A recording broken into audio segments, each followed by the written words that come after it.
Oh, hello there. Yes, well, hurrah for election week. Well, not our election, obviously. It's the American election. We've had our election. Of course, we all chose Kemi because she was such a good choice. Lovely to see her yesterday being interviewed. Nice soft soap stuff on the BBC. Yes. Anyway, we will see.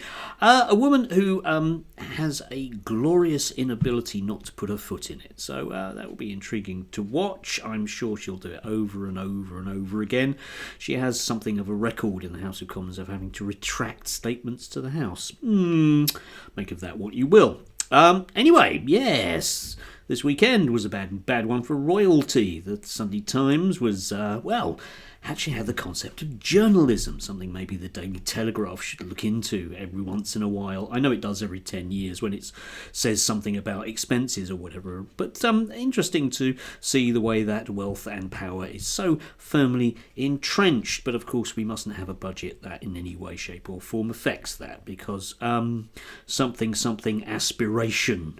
Yes, all those aspirational people like Elon Musk. Imagine not being able to do exactly what you want when you're the richest person in the world. Imagine the crushing weight that must have on you. You'd want to kill people, really, wouldn't you? Well, I wouldn't, but I think other people would. Yes, anyway, going into the US election cycle, it's going to be a very, very interesting one. I'm going to give a prediction because, hey, I'm a dangerous radical and I do things like that. Kamala Harris will win, and she'll win comfortably in terms of the key battleground states that she needs to. Not all of them, but a lot of them. Which, of course, will mean that the Republicans will really have to squirm and scream and shout and jump up and down about how things have been stolen. And you'll notice all of the UK commentators, who are basically aligned to not really giving a damn about democracy, will do exactly the same thing. So you can expect lots and lots of things to go through, eventually arriving at the Supreme Court, probably after it's too late. We will see. After the election is called, basically it's anyone's guess on that one. In terms of what certain Americans might do. You have to think that civil war can take very, very many different forms, and at least in part you can have very, very low-level acts of terrorism against a despotic regime, all those traitors, as Elon Musk would call them. Anyway, we will wait and see with bated breath that particular one. But my gut feeling is that lots and lots of people out there just don't want the bloke. You can see the way that he's pivoted very recently to that kind of nasty, misogynistic bloke thing that he's been doing for the last few days, because he's not going to pick up any female voters other than the ones he's already got. Women don't want to vote for him. Vast sections of the rest of the American population certainly won't vote for him.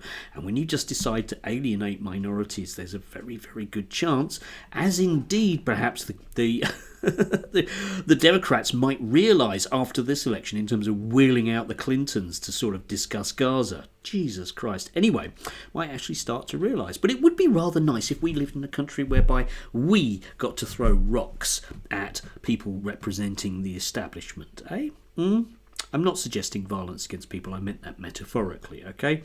The Spaniards do it because they understand that the king represents the establishment. And we need to take that attitude with these people, because they do not care when we die. Broadly, that's that. They don't care. Okay, they do care when you cast your vote the wrong way, and that makes them very cross. And for some reason, that makes me very happy. So that would be my tip, is the next time you're thinking about casting your vote, think about who is this going to hack off. And it shouldn't be that you're hacking off the libs, the libtards, or the Dems like me. It should be that you're hacking off people in power. That's what democracy is all about, for good or ill. Right? Think about Brexit, for good or ill. Anyway, do have a glorious start to the week, whatever it's called. That one again. People keep telling me, oh, Sunday's the first day of the week. Yes, I know. Still doesn't have a proper name though, does it? Like weekend. Anyway, maybe I should start one. I'll have to think about that. Do have a glorious one.